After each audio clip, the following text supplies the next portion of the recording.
Bismillahirrahmanirrahim. I am Zainul Abidin and you are watching me on my YouTube channel Online with Zainul Abidin. Dear students, आज हम जिस topic पे बात करने जा रहे हैं, आपके सिलेबस में जो मैट्रिसेस से रिलेटेड चैप्टर इंक्लूडेड है, आप ये कह लें कि it is one of the very important topic of this chapter.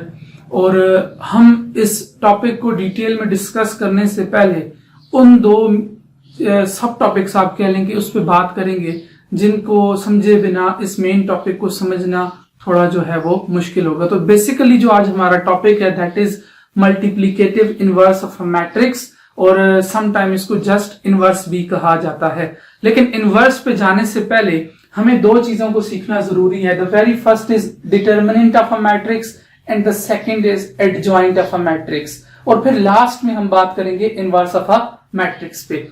Going further to this topic, आप एक चीज समझ लें कि 9th के सिलेबस की अगर बात की जाए तो आपने सिर्फ और सिर्फ यहाँ पे डिटर्मिनेंट, एडजॉइंट और इनवर्स जो है सिर्फ और सिर्फ उन मैट्रिसेस का फाइंड आउट करना है जिनका ऑर्डर हमारे पास होगा 2 by 2। दैट इज वाई मैंने टॉपिक में या हेडिंग में साथ ही मेंशन कर लिया कि डिटर्मिनेंट ऑफ अ मैट्रिक्स और ब्रैकेट में 2 क्रॉस 2 का मतलब यह है कि जो भी हम मैट्रिक्स कंसिडर करेंगे it's order should be 2 cross 2। तो तब जाके उसका डिटर्मिनेंट फाइंड होगा या एडजॉइंट फाइंड होगा और उसी का हम इनवर्स फाइंड करेंगे। ये जरूरी नहीं है कि हमारे पास सिर्फ और सिर्फ डिटर्मिनेंट और एडजॉइंट जो है वो या इनवर्स जो है वो 2 by 2 मैट्रिक्स का ही हो, हायर ऑर्डर के मैट्रिसेस का भी होता है। लेकिन as for it is concerned in 9th syllabus तो हमने सिर्फ और सिर्फ जो है 2 by 2 मैट्रिक्स जो है उसके डिटर्मिनेंट, एडजॉइंट और इनवर्स को स्टडी करना है। तो डिटर्मिनेंट पे बात कर लेते हैं। तो डिटर्मिनेंट को समझने के लिए मैं एक मैट्रिक्स कंसिडर कर लेता हूं ए। अगेन वो जैसे मैंने मेंशन किया, it will be 2 by 2 order -4, 8, 10 and 12। ये मेरे पास एक मैट्रिक्स है और इसका ऑर्डर जो मेरे पास है वो है 2 by 2। If I have been asked to find out its determinant, ठीक है, डिटर्मिनेंट फाइंड करो। Determinant of A equals to unknown, ठीक है। तो डिटर्मिनेंट को यहीं पे मैं साथ लिख लेता हूं 2 straight line along the alphabet. जो मैट्रिक्स का अल्फाबेट है, जैसे कि यहां पे मैट्रिक्स का नाम या अल्फाबेट ए है, अगर ए अल्फाबेट के दोनों साइड पर हम स्ट्रेट लाइंस ड्रॉ कर लें तो ये बेसिकली रिप्रेजेंट कर रहा होता है डिटर्मिनेंट को। किसको रिप्रेजेंट कर रहा होता है? डिटर्मिनेंट को। तो यू लिखा भी जा सकता है डिटर्मिनेंट ऑफ ए, या सिंपली यू भी रिप्रेजेंट किया जा सकता है डिटर्मिनेंट ऑफ ए। इसकी साइड पे, अल्फाबेट की साइड पे 2 स्ट्रेट लाइंस होंगी और ये डिटर्मिनेंट को डिनोट करता है या जाहिर करता है। अब डिटर्मिनेंट पे बात कर लें अगर, तो determinant of A find out करने का कुछ तरीकाकार ये है कि हमने मैट्रिक्स की जगह भी स्क्वायर ब्रैकेट की जगह इसको स्ट्रेट लाइन पहले स्टेप में कर लेते हैं, -8, 10, 12 and again a straight line. In the next step, remember, determinant जब भी हम फाइंड आउट करते हैं 2 by 2 मैट्रिक्स का, तो जो डायगोनल्स होते हैं, अपोजिट डायगोनल्स, इनकी क्रॉस मल्टीप्लीकेशन हो जाती है। जैसे कि मेरे पास है -4, it will be multiplied with 12, ठीक है। मैं इस तरह बात कर रहा हूं, ये नंबर इसके साथ मल्टीप्लाई हो जाएगा। बाय रूल हमेशा जब आप एक डायगोनल के एलिमेंट्स को मल्टीप्लाई करोगे, रिमेंबर बाय रूल हमेशा दरमियान में माइनस साइन आएगा, और फिर उसके बाद जो हमारे पास सेकंड डायगोनल है, इसको मैं यूं कर लेता हूं कि ब्लू लाइन से रिप्रेजेंट कर लेता हूं, तो वो जो 2 एलिमेंट्स होंगे उस डायगोनल की वो आपस में मल्टीप्लाई हो जाएंगे, like 10 multiply by 8 and again a straight line. Now 4 times 12 will be 48 and plus minus 4 times 12 will be 48. Again negative sign, 10 times 8 will be 80. Now we are up to addition. अब यहां पे पहले step में multiplication हुई है, अब जो हो रही है वो क्या है? एडिशन है। तो नेगेटिव और नेगेटिव साइन नेगेटिव ही रहेगा। 48 plus 80 means 128. So the determinant of A is हम इसको अब सिंपली लिख सकते हैं that determinant of A equals to -128. Determinant of A equals to -128. अब मैट्रिक्स का डिटर्मिनेंट हमारे पास आ गया। हमने टाइप्स ऑफ मैट्रिसेस पढ़ी थी। अब दो टाइप्स क्या हैं, ऐसी हैं मैट्रिसेस की जो डिटर्मिनेंट पे भी डिपेंड करती हैं, ठीक है। अब उनका तरीका कार ये है समझने का, अगर किसी भी मैट्रिक्स का डिटर्मिनेंट अदर देन 0 आ जाए, क्या आ जाए, अदर देन 0, चाहे वो पॉजिटिव नंबर है चाहे वो नेगेटिव नंबर है, जैसे इस केस में हमारे पास नेगेटिव नंबर आया, तो किसी भी मैट्रिक्स का अगर डिटर्मिनेंट अदर देन 0 आ जाए तो ऐसे मैट्रिक्स को हम कहते हैं कि ये नॉन सिंगुलर मैट्रिक्स है। तो according to this definition A is a non singular matrix, ठीक है। ए हमारे पास यहां पे क्या है, एक नॉन सिंगुलर मैट्रिक्स है। And the only reason A is non singular, आप ये लिखेंगे कि determinant of A is not equals to 0। तो जब भी डिटर्मिनेंट ऑफ ए जो है या डिटर्मिनेंट ऑफ एनी मैट्रिक्स वो 0 के इक्वल नहीं आएगा तो उसको पढ़ा जाएगा नॉन सिंगुलर। क्या पढ़ा जाएगा, non singular. And let's suppose we have certain matrix B, और अगर उसका डिटर्मिनेंट जो है वो 0 के इक्वल आ जाता है तो ऐसा मैट्रिक्स हमारे पास क्या कहलाता है, सिंगुलर मैट्रिक्स कहलाता है। क्या कहलाता है, सिंगुलर मैट्रिक्स। अब सिंगुलर मैट्रिक्स और नॉन सिंगुलर मैट्रिक्स, सपोज हमने कह दिया कि ये टाइप्स हैं ना, तो second question that comes in our mind कि टाइप्स अगर ये हैं तो इनका यूज क्या है। तो यहां पे आपने सिर्फ इतनी बात समझ लेनी है कि कोई भी मैट्रिक्स अगर सिंगुलर होगा, जैसे कि मैंने कहा अगर किसी भी मैट्रिक्स का डिटर्मिनेंट 0 आ जाए तो सिंगुलर मैट्रिक्स का जो इनवर्स होता है वो पॉसिबल नहीं होता। It means that we can not go to this step. अगर डिटर्मिनेंट 0 आ जाएगा तो हम उसका जो इनवर्स है वो फाइंड आउट नहीं कर सकते। इनवर्स सिर्फ और सिर्फ उन मैट्रिक्सेस का फाइंड आउट किया जा सकता है जिनका डिटर्मिनेंट अदर देन 0 हो, या दूसरे लफ्जों में ये कह लेंगे सिर्फ उन मैट्रिसेस का इनवर्स हम फाइंड आउट कर सकते हैं जो कि नॉन सिंगुलर होते हैं। तो यहां पे आपने एक बात अपने पास नोट कर लेनी है that we can only find out the inverse of those matrices whose determinant is other than 0 or not equal to 0, or in simple words non-singular matrix। और second definition आपने ये जहन में रख लेनी है कि, या second point कह लें आप इसको, कि अगर किसी भी मैट्रिक्स का डिटर्मिनेंट 0 आ जाता है वो मैट्रिक्स जो है उसका इनवर्स पॉसिबल नहीं होगा। अब इन दो बातों की कंक्लूजन अगर निकाली जाए तो एक चीज और जहन में रख लें, whenever you are asked to find out some determinant of any matrix, तो वेरी फर्स्ट स्टेप में आपने जो करना है उसका डिटर्मिनेंट लेना है, बिकॉज डिटर्मिनेंट जो है वो चेक करके बता देता है कि इनवर्स कहा तो गया है फाइंड आउट करने का, लेकिन क्या ये इनवर्स फाइंड आउट करना पॉसिबल भी है या नहीं। So in the very first step you have to take its determinant. Hope you got the idea and concept यही था इसका। अब नेक्स्ट चीज जो है वो हम बात कर लेते हैं एडजॉइंट ऑफ मैट्रिक्स पे, कि एडजॉइंट ऑफ मैट्रिक्स क्या चीज होती है। तो इसी मैट्रिक्स का हम जो है अब एडजॉइंट फाइंड आउट कर लेंगे। चले मैं रब नहीं करता इसको, नेक्स्ट आ जाए, ठीक है।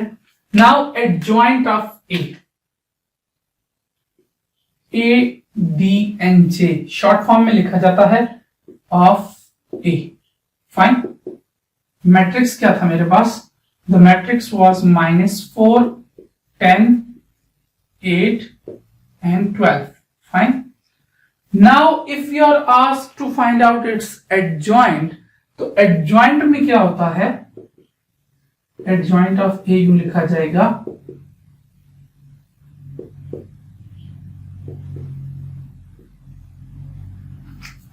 in the very first step।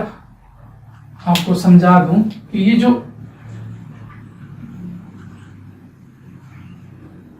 Diagonal है, ठीक है, इसकी पोजीशंस चेंज हो जाएंगी, पोजीशन चेंज हो जाएंगी। फाइन, क्या किया मैंने पोजीशन चेंज करने में, 12 आ गया -4 की जगह पे और -4 जंप करके आ गया 12 की जगह पे। डायगोनल की क्या हो गई, पोजीशन चेंज। और जो अदर देन डायगोनल एलिमेंट्स होते हैं इनके आपने सिंपली साइंस चेंज करना होते हैं, like -8 and -10. Both the numbers were positive and they will become negative, and that is simply a adjoint of a matrix. A very simple way that we change the position of diagonal and we change the sign of elements other than diagonal. तो अगर इसको दो step में दो point लिख लेता हूं, आप पास कर लें। हम क्या करेंगे, position of diagonal elements are changed and signs of elements other than diagonal are changed. Hope you got the concept कि एडजॉइंट में the very simple one step method है, डायगोनल की पोजीशंस चेंज कर दें, do not change their science. Remember इनके science को बिल्कुल भी नहीं छेड़ना। देखिए -4 था तो एज इट इज -4 नीचे आया है, +12 था तो एज इट इज +12 ऊपर आ गया है। और उसके बाद आपने क्या करना है कि जो अदर देन डायगोनल्स हैं, अदर देन डायगोनल एलिमेंट्स, उनके आपने साइंस को चेंज कर लेना है। तो यहां तक हमने फर्स्ट टू जो पार्ट थे वो डिस्कस कर लिए कि डिटर्मिनेंट क्या चीज है और एडजॉइंट ऑफ मैट्रिक्स क्या चीज है। उम्मीद है यहां तक आप सबको समझ आ गई होगी। अब नेक्स्ट स्टेप पे चले जाते हैं, एन इंपॉर्टेंट स्टेप जो कि बेसिकली हमारा टॉपिक था। तो अब देखेंगे कि कैसे डिटर्मिनेंट एंड हमारे पास एडजॉइंट जो है वो यूज होता है to find out the inverse of certain matrix. तो मैं बोर्ड साफ कर लेता हूं।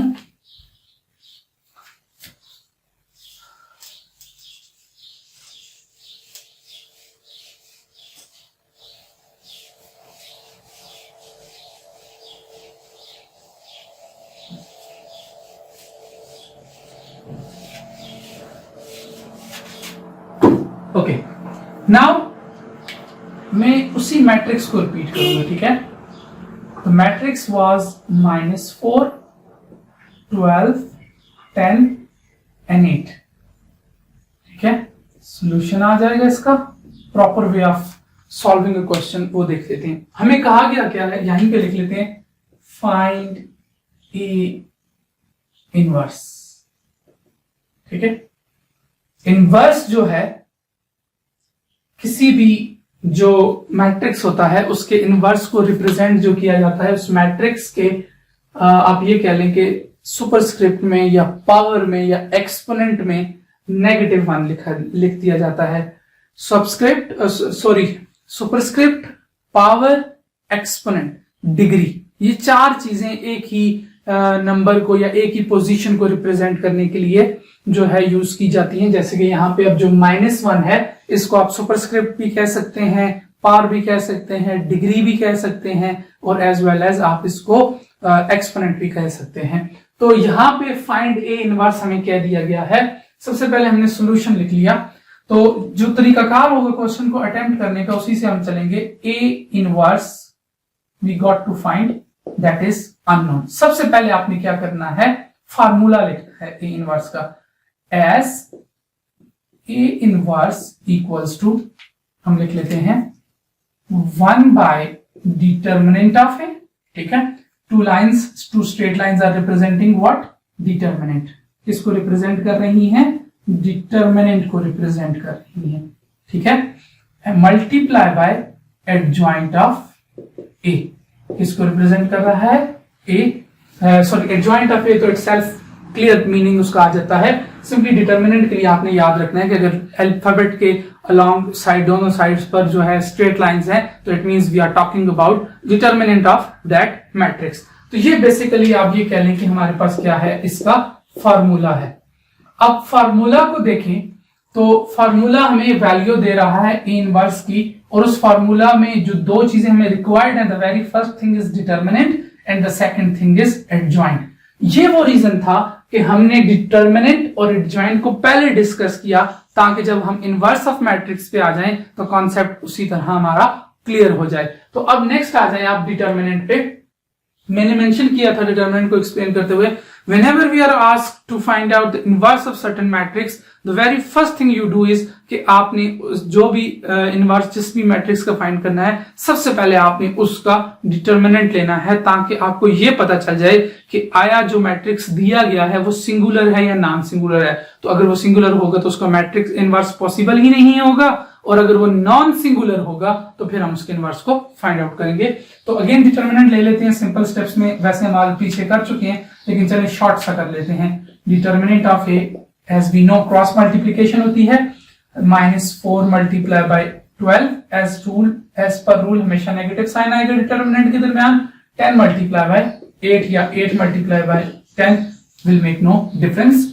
तो ये मेरे पास आ जाएगा -48, ये आ जाएगा -80 और simply -128। This is the determinant of A. ये मेरे पास क्या आ गया है, ए का डिटर्मिनेंट आ गया है। यहां पे कह देता हूं कि ये फॉर्मूला है, ठीक है।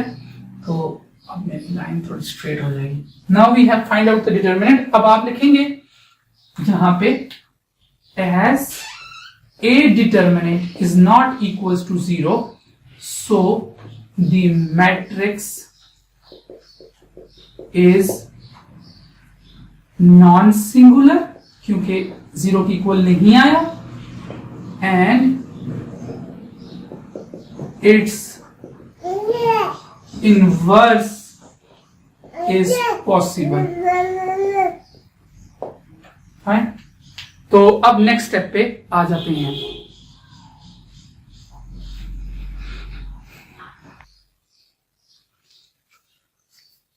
Okay, now coming to the second part, जो कि हमारे पास होगा एडजॉइंट ऑफ मैट्रिक्स। तो एडजॉइंट ऑफ मैट्रिक्स लिख लेते हैं, adjoint of A, fine, equals to का साइन। तो इसको भी मैं डायरेक्ट स्टेप में करूंगा, चूंकि बोर्ड पे स्पेस बहुत कम है। तो देखें, एडजॉइंट में हमने कहा था that change the position of the diagonal elements. तो हम क्या कर लेते हैं, डायगोनल एलिमेंट्स की पोजीशन चेंज कर लेते हैं। That will be 12, that will be -4। Now 8 negative हो जाएगा, 10 भी नेगेटिव हो जाएगा, क्योंकि अदर देन डायगोनल के हम क्या चेंज कर लेते हैं, elements change, sorry signs change कर लेते हैं। तो now determinant as well as adjoint, ये दो चीजें हमें रिक्वायर्ड थी टू पुट इन फार्मूला, वो दोनों हम फाइंड आउट कर चुके हैं। तो अब इनको डायरेक्टली क्या कर लेते हैं, फार्मूला में पुट कर लेते हैं। अब जो प्रॉपर वे है इसको फार्मूला में पुट करने का, देखें ये जो मैंने फर्स्ट स्टेप लिखा है, इसको आप नाम दे दें 1 का। बेसिकली ये फार्मूला एक इक्वेशन है, इसको हमने 1 का नाम दे दिया। इसको हम रोमन में 1 का नाम दे देते हैं, ठीक है, जो हमने फाइंड आउट किया है डिटर्मिनेंट। और नेक्स्ट को हम रोमन 2 यानी कि इस नाम दे देते हैं। अब नेक्स्ट आपने लिखना ये है put 1 and 2 in equation 1। It means कि हमने ये जो दो चीजें फाइंड आउट की हैं, the very first was adjoint and the second is determinant. इन दोनों को आपने अब वापस इक्वेशन 1 में पुट करना है। इतनी डिटेल में इस चीज में इसलिए जा रहा हूं कि डिटर्मिनेंट एडजॉइंट कॉन्सेप्ट समझ आ जाता है, तरीकाकार आ जाता है कि क्या करना है। नेक्स्ट हमें इनवर्स की भी समझ आ जाती है। लेकिन मोस्टली जो आप स्टूडेंट्स प्रॉब्लम करते हैं, आप लोगों को नहीं पता होता कि क्वेश्चन को अब अटेम्प्ट कैसे करना है। इसलिए मैं 1 बाय 1 हर स्टेप्स को इंक्लूड कर रहा हूं और साथ लिख रहा हूं, और कोशिश करें कि आप भी इसी तरह जो है स्टेप्स को 1 बाय 1 लिखा करें और प्रॉपर रेफरेंस के साथ लिखा करें। Now put equation 1 and 2 in equation 1, जो हमने इंग्लिश में लिखी थी, सॉरी डिजिट्स में लिख ली। तो ए इनवर्स आ गया, ठीक है।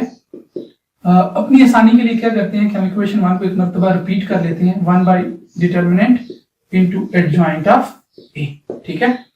ए इनवर्स, अब ये क्या आ गया था, -128 इनटू एडजॉइंट एडजॉइंट है मेरे पास 12 -8 -10 एंड -4। अब अगर आप -1 बाय -128 लिखा है, जो कि बेसिकली एक फ्रैक्शन है या एक नंबर है, और मैट्रिक्स के साथ मल्टीप्लाई हो रहा है, तो ये जो मल्टीप्लिकेशन होने जा रही है दैट इज स्केलर मल्टीप्लिकेशन। हमने पढ़ी थी कि कोई भी एक नंबर जो है वो क्या होता है, मैट्रिक्स के अंदर मौजूद तमाम एलिमेंट्स के साथ मल्टीप्लाई होता है, ऐसा ही था। तो इट्स अप टू यू कि अगर आप इसको अंदर मल्टीप्लाई करना चाहते हैं तो मल्टीप्लाई कर दें, लेकिन अगर आप इसको यहीं पे आंसर देना चाहते हैं, so this is the inverse of matrix A. अब यहां पे एक चीज और बता दूं कि इसके अंदर मल्टीप्लाई ना करने की वजह क्या है। देखें, मुझे according to my maths knowledge या टेबल्स नॉलेज, मुझे ये लग रहा है कि जब मैं इस फ्रैक्शन को अंदर लेके जाऊंगा तो सारी फ्रैक्शन सिंप्लीफाई नहीं होंगी, बहुत ज्यादा रिड्यूस नहीं होंगी। तो इट्स बेटर कि आप इसको यहीं पे आंसर दे दें। लेकिन ये क्वेश्चन यहां तक भी कंप्लीट है, अगर आप आगे करना चाहते हैं तब भी आपकी अपनी चॉइस है कि आप आगे जा सकते हैं, लेकिन अगर आप इसको यहीं पे आंसर देना चाहते हैं, सो दिस इज इट। ये हमारे पास क्या है, बेसिकली ए इनवर्स जो है हमने फाइंड आउट कर लिया है आंसर। अब नेक्स्ट में एक एग्जांपल डिस्कस कर लेता हूं एक ऐसे मैट्रिक्स की जो कि सिंगुलर होगा, यानी उसका जो डिटरमिनेंट आएगा दैट विल बी 0, और वो जो है आपके पास उसको उसका इनवर्स पॉसिबल नहीं होगा। तो आई होप कि यहां तक जो भी चीज आपको समझाई गई है सबको इसका कॉन्सेप्ट क्लियर हो गया होगा। तो नेक्स्ट फेज पे जाते हैं कि कैसे हम जो है, अगर हमें कोई सिंगुलर मैट्रिक्स दे दिया जाए इनवर्स के लिए, तो उसे हम कैसे डील करेंगे। तो इसको मैं रब कर देता हूं।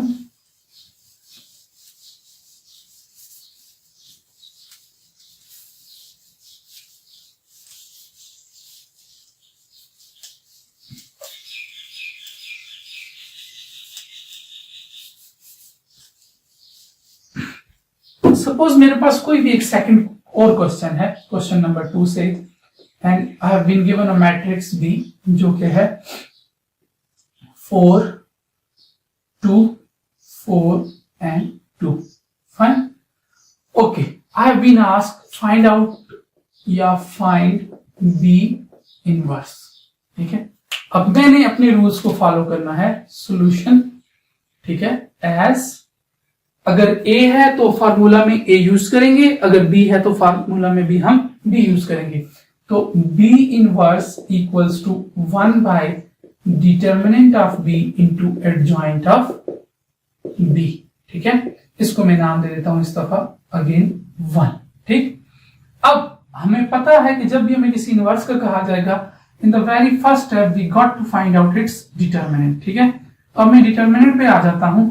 डिटर्मिनेंट में हमें पता है कि डायगोनल क्रॉस मल्टीप्लाई होते हैं, तो ये आ जाएगा 4 multiply by 2 as per rule, दरमियान में माइनस का साइन, और फिर अगेन आ जाएगा 2 multiply by 4। 4 time 2 is 8 and 2 time 4 is again 8। 8 minus 8 is 0. 8 minus 8 is 0. Now we have come to a case where after finding the determinant, हम इस point पे आए हैं कि डिटर्मिनेंट क्या आ गया है, 0 आ गया है। तो अब आपने यहां से आगे कुछ भी नहीं करना है एक्सेप्ट अ जनरल स्टेटमेंट। आप लिखोगे as B determinant equals 0, so matrix B is singular matrix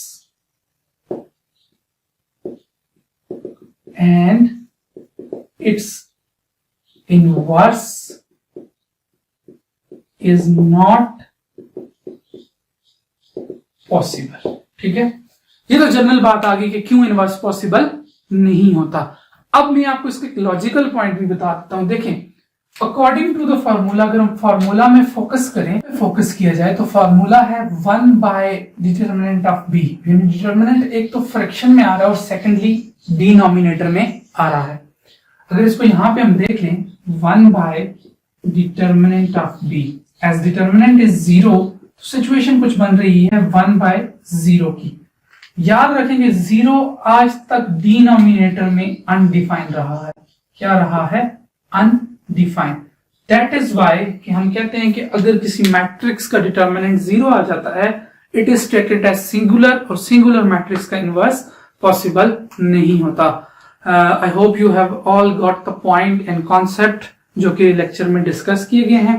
if still there are certain problems, you are requested to please comment below and subscribe my channel, click the bell icon to get the latest updates।